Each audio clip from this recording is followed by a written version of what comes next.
so excited about today's show. We're going to learn how to fall in love all over again in your relationships, with your life, with your image, and with your business. So we've got a great segment for you today. Thank you all for tuning in. I do want to take a moment and give a big shout out to our members and directors in Kansas City, Missouri, or in Kansas City and in Missouri, because they're in both areas.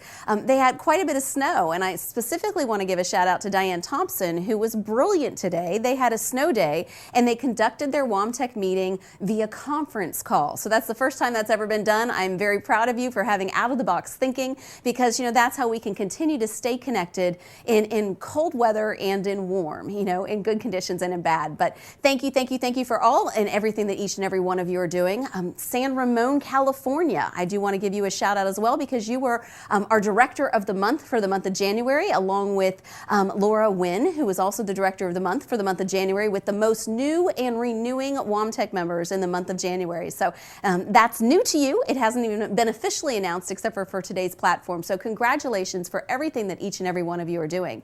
New state is on the horizon. If you work with a company that has upline, downline, sideline, whatever it may be, I want to encourage you to put it on your radar that we are launching in Pennsylvania in the next 6 to 8 weeks. So we look forward to connecting with you and growing and just working with you as your chapter continues to grow. So Jillian, if you're watching right now, thank you for believing in our vision, for keeping our dream alive of really working together to empower one another, to make a difference, and to change and build your community. So we've got a lot of exciting things to share with you, a lot more updates that I'm going to share with you as well, but I just can't wait to introduce the next guest. And he's been on the show before. He's an amazing man, a wonderful member, and I'm proud to introduce you to Roy Biancalana. So thank you, Roy, for being here today. Thank you so much. I appreciate it. Great to be here. You're going to teach us how to not be an emotional hot mess sometimes. Right. And strengthen our relationships. Well, you can be a hot mess still, but know how to manage that a little bit.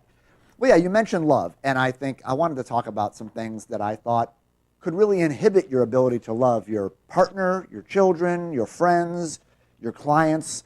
And I really think that when we become all locked up with our emotions, whether it's anger, fear, sadness, depression, anxiety, that makes it very difficult to relate, build our businesses, be with our friends. We want to crawl under the bed and put the covers over our head and disappear. So I thought if I could come on and help people be more emotionally intelligent, it would really serve their lives in a big way. Well, tell everybody a little bit about who you are and what you do first before we get into those details, because I know we do have a lot of emotional messes out there right now. I know I can be an emotional mess from time to time.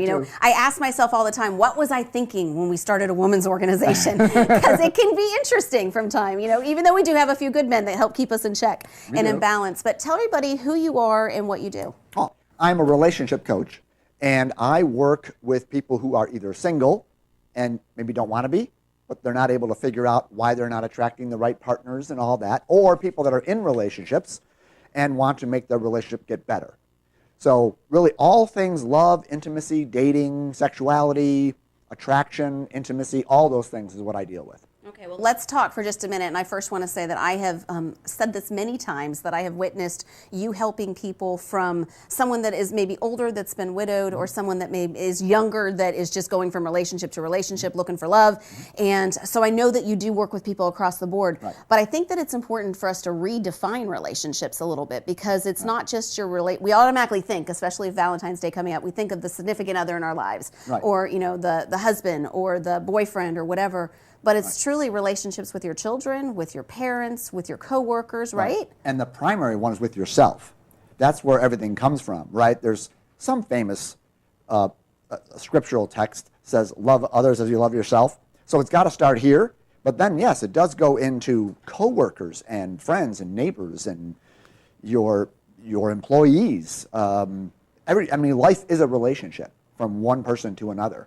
And it starts with how you can relate to yourself, because if that's messed up and all, then it's hard to really connect deeply with others and build a business or a marriage or whatever it might be. I think that's important. And I do business assessments with people all the time where you can tell there's something going on in their life, and they're trying to be productive, and they're trying to move forward, and they're trying to make a difference, but they're kind of like a hamster on one of those wheels, because they're never going to reach their destination or their goal until they fix the challenge. And I know that personally, as an employer, I've had people that have worked with me that when they're in a good relationship, when things are going in the right place, they are just rock stars.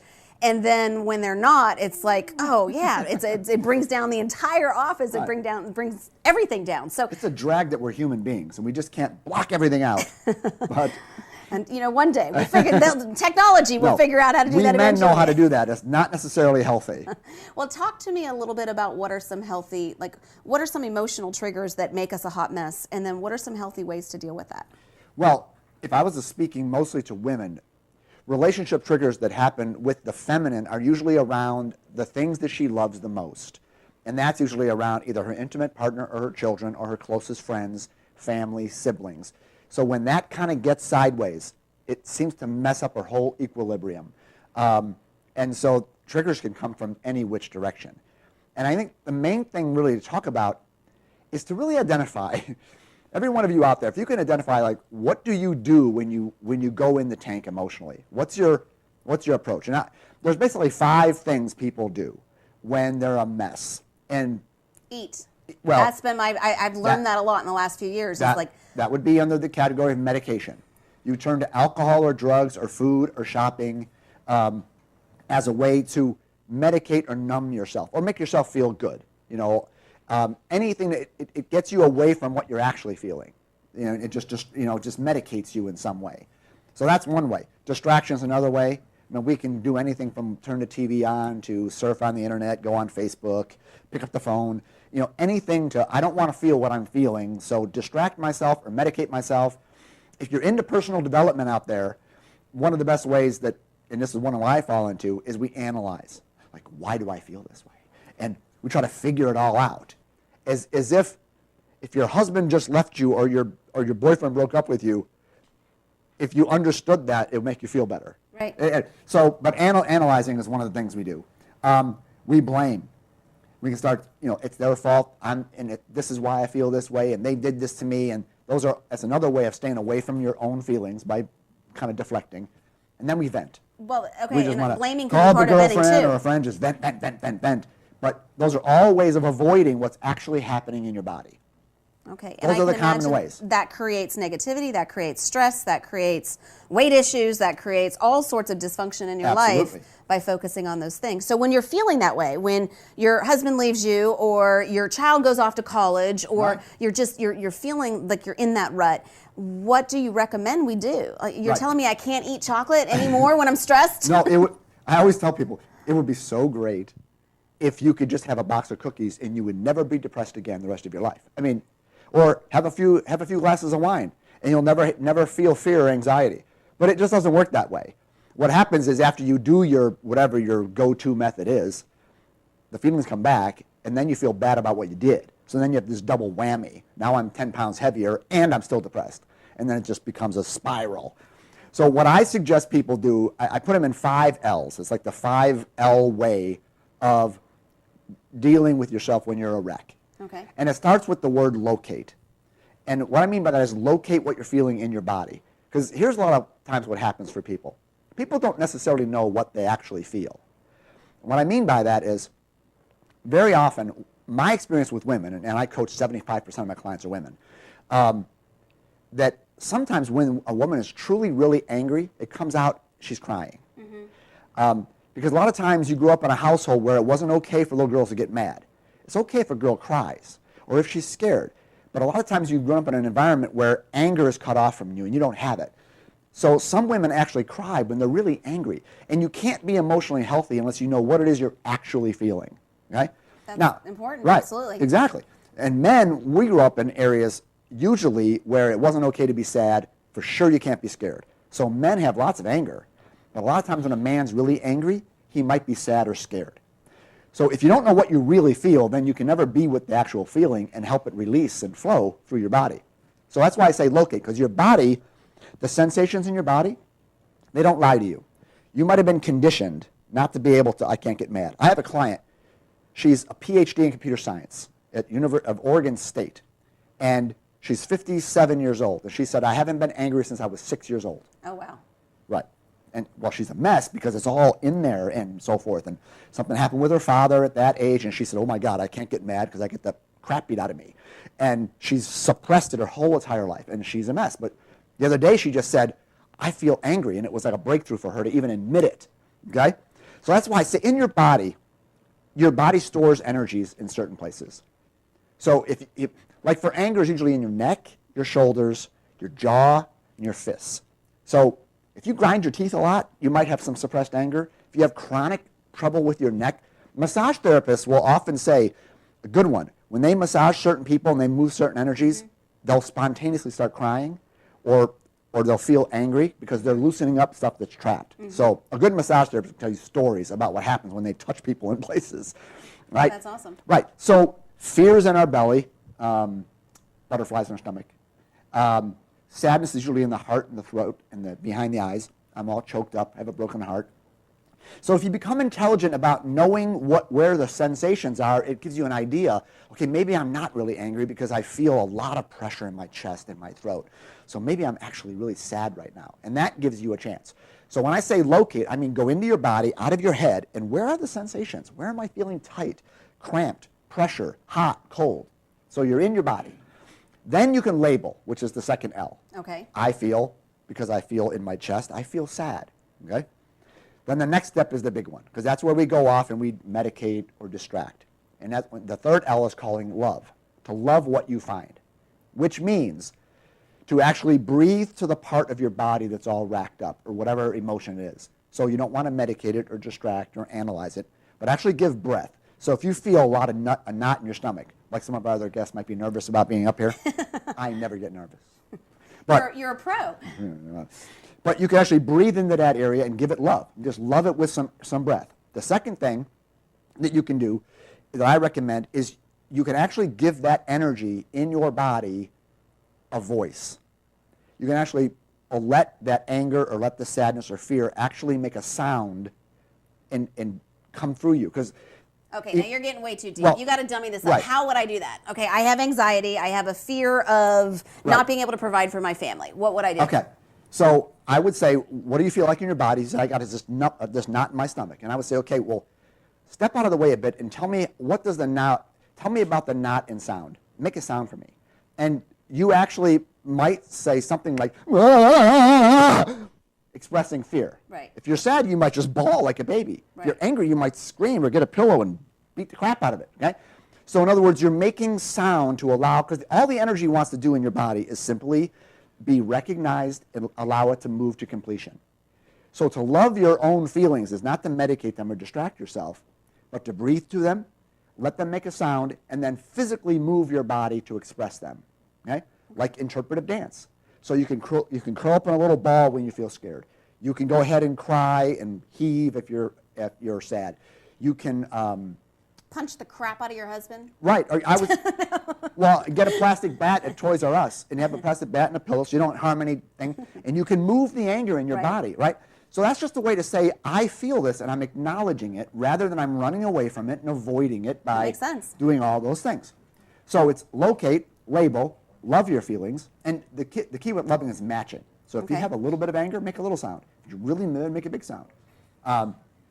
The third one then is to look for the story. Like sometimes we have emotions that seem to come back and back and back, and I'm depressed and I can't get over it. It's not moving through my body. Okay. So if you have an emotion that seems to be stuck in your days or weeks or months, what that means is there's a story behind it keeping it going. Okay, so let's say I lost a client that didn't want to work with me, and it made me feel kind of sad. Okay, so I could feel that in my body and I could express it. If I feel bad about it for days or weeks, chances are there's a story behind it that says I'm a failure, or I'm never going to grow my business, or it's never going to work out. So I get this thing, and as long as I think I'm a failure and it's never going to work for me, well, then I'll feel sad forever. Right. Right? So this is why people have chronic depression or chronic anxiety or something. There's a story back in the background that keeps it going, and they never look at the story and say, is that true? Is that true that one person doesn't want to work with you? That means you're going to be a failure? So if you can look at the story and just ask if it's actually true, because our minds create things that are just weird, then you let go of the story, and then the emotion begins to move. Okay? And then finally to wrap up, and we can take I love it. questions. Absolutely. The last L is to listen. There are times when your feelings actually do want to give you some information. So like there's 5 major feelings: anger, sadness, like the primary colors. Anger, sadness, fear, joy, or sexual feelings. Okay. And each one has a bunch of different words. Anger is frustration, annoyed, I'm irritated. There's a lot of different words for them. But anger usually means that something wants to be stopped, or something should be stopped. The illustration I use is I think people that care for plants and rose bushes, they cut away like the dead stuff. They destroy parts of it so it can grow more. And there's times in our lives where we need to cut away and destroy and stop things so that more love can flow. So if you're feeling a lot of anger sometimes, maybe something in your life needs to be put a stop to. Maybe, there means a boundary needs to be drawn. And women sometimes have trouble with boundaries and that kind of thing. Because Absolutely. to be a good little girl means you let people do whatever they want, which is a load of baloney. Right? Fear means something needs to be let go of. Something needs to be known. When we're afraid, we don't know something. So if you're feeling a lot of chronic anxiety, you might need to be looking at what is it that I need to discover. I have so many clients that are afraid of this and that, and I said, well, have you asked your partner if they're having an affair? Well, no, I've never even said anything. Well, why don't you go find out? Instead of living in all the fear, go discover. Go ask a question. Maybe you'll find out you're not getting fired from your job if you would have asked somebody. So fear means there's something to be known. Sadness means there's something needs to be let go of. Sadness arises when we're trying to hold on to something in life that life says it's time for it to go. To let go. Right? Things are impermanent. Relationships come and go, jobs do, the economy does, money does, our bodies change. Things happen. If we try to hold on, we can get a lot of sadness. So sadness can make us think, what am I trying to hold on to that I need to let go? Joy, something needs to be celebrated. And I think one of the best ones, sexual feelings means something needs to be created. Sexual energy is the energy of creation. Obviously in procreation, but so many people, they think their sexual energy is limited to sexual experience. And then if you're single, you feel all trapped because you don't want to just go with anybody. But sexual energy is the energy behind all creation, whether it's in your business, whether it's art, music. So if you feel a lot of sexual energy in your body, you can really use that to fuel what you're doing. Whether it's building a WOAMTEC chapter or reaching out to clients, you can use a lot of that juice. Now, I don't live inside a woman's body, I live inside a man's body. But when I see a beautiful woman, there's like a, whoa, man, she's, and I'm happily married, but I see beautiful women and they affect me. I'm sure that's the same for women. One of your guests was mentioning that the Wolverine guy, what's his name? Hugh Jackman. Yes. Hugh Jackman's on her list, she says. I'm totally outing her with that one.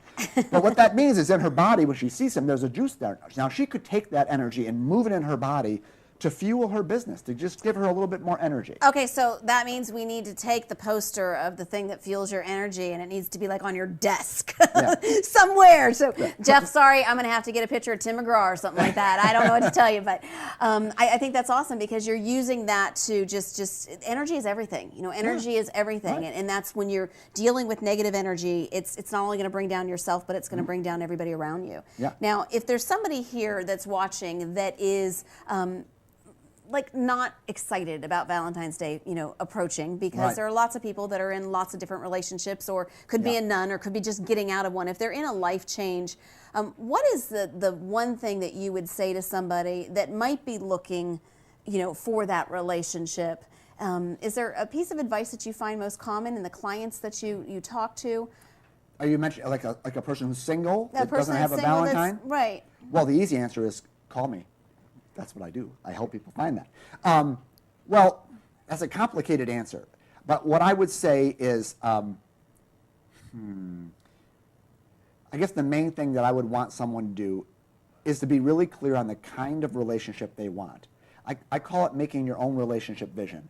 And it's this idea of writing, and it might be 2 or 3 pages long, writing down what the relationship you want to be like, what you want it to be like as if it's already happening.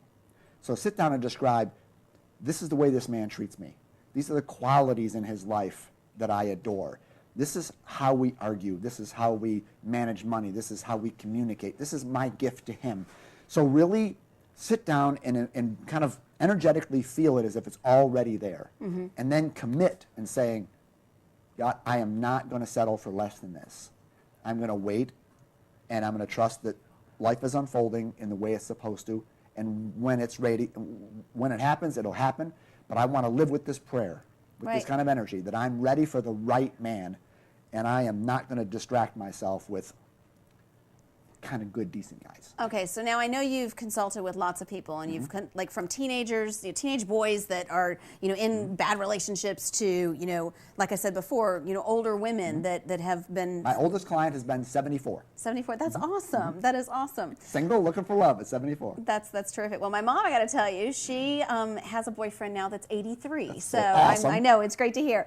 But if somebody's watching and they're in a marriage and they've been married for 20 years, and that life just happens as life happens, and as kids grow, things start to maybe fizzle a little bit. Right. What advice would you have for them? Because I can imagine if a bunch of women are sitting here saying, "Oh, I just heard I need to write the list." Right. They're going to write the list of everything that they don't like, and that Right. can't be healthy for a relationship. Right. So how do you embrace the things that are different as life has evolved and as people begin to change? Yeah, and that's another huge topic. I love these questions you're putting on me. So, what I would say to people that are in relationships is, it's pretty easy to sit down with them and they'll tell you what are the problems. And I usually say, so then tell me what the real issue is. Because there's peripheral things. We don't pay enough attention to each other, or we seem to argue about money or something. And if you keep probing, there's a real issue in there that maybe has been glossed over and it's never being dealt with. So I would say, what's the real thing? Maybe there's a lack of trust in between someone, and then you just start fighting about the little things. Right. So it's kind of getting at that issue. And then if both people actually recognize the issue and are willing to work on it, then you've got a chance. Okay. So you got to have a willingness to say, I want to work on this relationship, and I want to work on the actual thing that's really happening instead of the peripheral things. Okay, I love it. I love it. Well, I know that we are blessed enough and privileged enough to know that you will offer all of our WOAMTEC members a 30-minute consultation. So if you're watching today and you're trying to figure out how to deal with, a child going off to college, or how to deal with the death of a spouse, or how to find love, in all the right places, if you want to connect with Roy, Roy, what is your website address? It's real easy, coachingwithroy.com. Okay. Yeah, and a free 30-minute coaching session to anybody. And I think I'm going to give away a free book. Do we do that now? We can do that now. I do want to mention that you can also connect with him via the WOAMTEC Facebook page, because he is an active member on the WOAMTEC group Facebook page. And you can also do it via WOAMTEC.com on the member directory. Just go into name and type in Roy, and I guarantee you he is the only member that will come up under the name Roy. So you can find him easily. But you've published a book, so I know you've got lots of educational information. I love your e-newsletters that you put out. Very, very valuable. Tell us about the book that you've published. Well, it's a book. It's kind of a self-help memoir book. So it's a story about how I went, because I had a terrible relationship history. So it's how I went from a lot of drama to being in a great relationship, and how you can too. So it kind of tracks how to go from trouble into repairing it.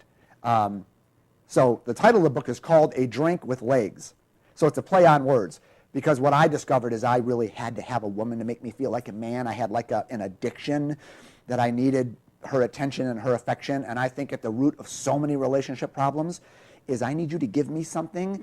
You got to fix something in me or heal something in me. And I need you. And that whole thing, that just creates all kinds of drama. So you have to be complete in yourself. That whole Jerry Maguire thing it's a cute movie, but it's dangerous. Right.